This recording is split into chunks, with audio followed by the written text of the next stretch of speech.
Sa aking napakabait na asawa.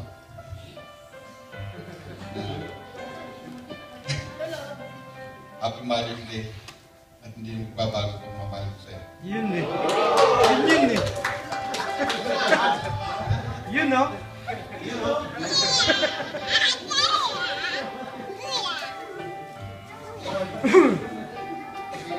Hello. Yeah. Hello. Hi. By the way, my name is Mark. Mark Amranto. So, nickname ko po ay Ryan. So, ang nanay ko ay si Medi. Si nanay Medi po ay the best na naging teacher ko nung ako po'y bata pa. Naalala ko nung bata pa ako, tinuturuan niya ako magsulat ng pangalan ko. And then, she's a good teacher. Dahil bawat pagkakamali mong letra, kukurtingin niya sa singing. So, kailangan talagang tama ang iyong sinusulat. At naalala ko, nung bata pa ako, natuto akong maging masipag. Talagang hindi ako umaasa sa palino sa ibang tao. Nanay ko yung turo sa akin magluto ng sinaing, maglaba, magbuhos ng pinggan, uuwi na lang siya, malinis na yung bahay namin. So, talagang lahat ng yun, naging ko, natutunan ko, at nakalaki ng tulong sa akin nung lumaki ako. Actually, nagagawa ko by myself, nakapaglaba ako kahit wala akong kaya na. And then, but before, nung bata pa ako, hindi ko nakilala, nakita yung tatay ko eh. Hindi nabanggit ng nanay ko na niwanan ako ng tatay ko. So, ako po ay laki sa lola, laki sa tiyahin, habang si nanay abala sa pagtatrabaho. Bebenta na kung ano-ano, nag-iihaw-ihaw kami. Sari-sari pinasok ng nanay ko para lang kami makaiwan. Ang nakakatuwa sa nanay ko, habang kami ay nabubuhay bilang Kristiyano, nakita ko si nanay, merong garapon. Yung pala nagtatanim si nanay ng extra offering para sa Lord. Nagtanong ako nung dati, sabi ko, para sa inyo mga G's, mga 5, yung mga baril-baril yan sa garapon. Sabi niya, nakita yung tinatanim ko para sa Panginoon. Balang araw darating ang panahon, haanihin natin ang ating Panginoon. Sabi ko, okay, naiintindihan ko. Tumungtong ako ng grade 6, umalis si nanay, sabi niya sa akin, pumunta kami ng palengke. Sabi niya na, ikaw na munang bahala sa kapatid mo. Aalis ako, punta ako sa ibang bansa. Sabi ko, hindi ko naiintindihan kung anong nangyayari. Pero yun ang sinabi niya sa akin. Aalis siya. So, umalis naman siya. Balik ako sa lola ko, balik ako sa tiyahin ko. So yun, sa dumating yung panahon na eto na pala yung bunga na itinanim ng nanay ko sa Panginoon.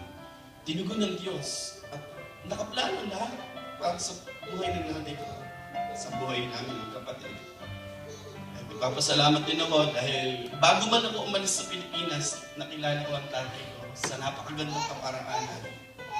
Nagpakilala siya sa siyang pulis. At ako daw ay isang adik. To God be the glory. So wala naman akong kinalaman. Pero napakabuti ng Diyos dahil binigyan naman ng nanay na espesyal. Talagang bigay siya ng Diyos para sa akin. Natuto ako sa buhay ko, lahat ng bagay na nasa akin. Pinagpapasalamat ko sa Kanya. Until now. Pero sa bahay namin, nagsusorry ako kasi hindi rin kami nakikita. Umaga na ako umuwi sa bahay. Diretso ako sa trabaho, tapos sa galaan, kung saan ako nagpupunta. Pero hindi naman ako ganun. I'm a good son for her. And then kay Uncle naman, salamat dahil binigay ng Lord si Uncle para sa nanay ko. Thank God dahil nandiyan siya para sa nanay ko. Salamat sa Lord dahil mahal ko sa nanay ko. Mahal ko.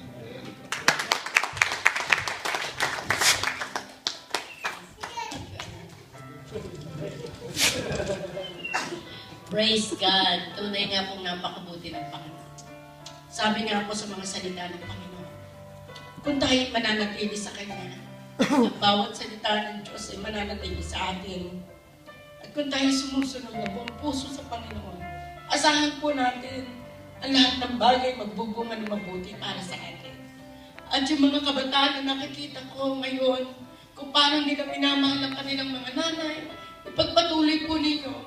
Dahil ang anak ko po, 33 na po ito.